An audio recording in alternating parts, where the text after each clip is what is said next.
présente le sommet de la paix qui se tiendra à Stockholm le 19 décembre 2020. Je m'appelle François Daubé, je suis français, je vis et travaille en Suisse, je suis professeur d'équitation.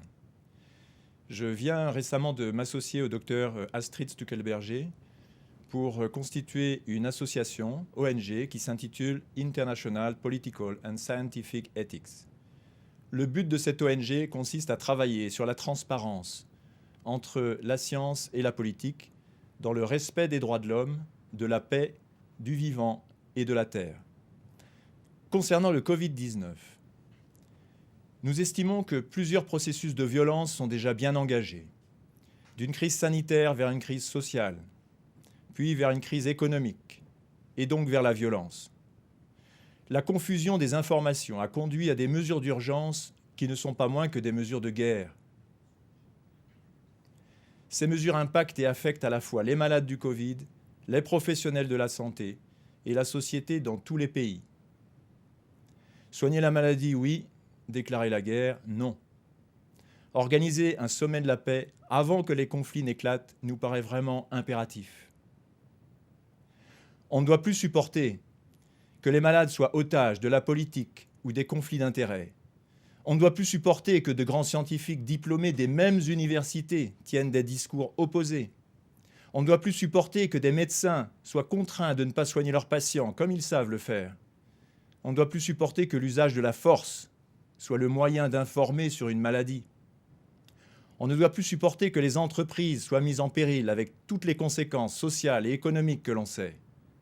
On ne doit plus supporter de se croiser dans la rue avec des regards accusateurs. On ne doit plus supporter que l'information soit divisée, contradictoire. On ne doit plus supporter le clivage complotiste et non complotiste. Nous vivions très bien ensemble avant. Alors qu'est-ce qui a changé ?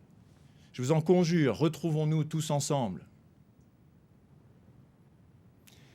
Il n'y a pas de choix à faire entre soigner la maladie ou continuer de vivre. Je répète, il n'y a pas de choix à faire entre soigner la maladie ou continuer de vivre, parce que nous l'avons toujours fait les deux. Le virus est peut-être nouveau, mais l'humanité s'est toujours adaptée et a toujours vaincu. Et c'est bien vivant que l'on se bat, certainement pas caché, inactif et encore moins divisé. Nous savons tous combien l'énergie commune est vitale.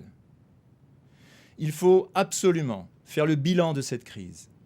Et nous avons constitué une assemblée internationale d'experts renommés qui pourra statuer sur les conditions de gravité que les lois des pays utilisent pour proclamer un état d'urgence et soumettre à l'ONU et à l'OMS nos conclusions. Les discours seront basés sur des études officielles et publiques. Il faut que la vie reprenne dans la paix et que nous puissions nous investir dans des faiblesses, c'est vrai, que les systèmes de santé et la politique que cette crise a révélées. Et nous serons entendus, car nous devons tous respecter les lois, les statuts, les codes, les conventions qui ont été signés par tous les pays des Nations Unies. Vous pourrez tous signer ce manifeste, quelle que soit votre nationalité, sur notre site internet qui est référencé ci-dessous.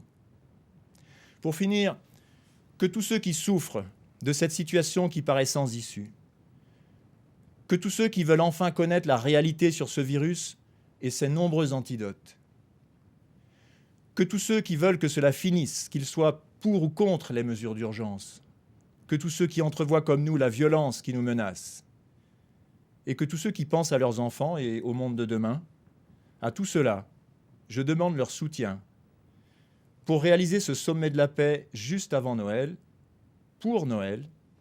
Ce challenge est entre nos mains et je vous remercie de réagir, chacun selon ses moyens, sur les liens ci-dessous, afin de nous permettre d'être présents à Stockholm la semaine prochaine. Merci à tous et allumons tous une bougie ce 19 décembre 2020 dans le monde entier afin de porter le message de paix vers tous.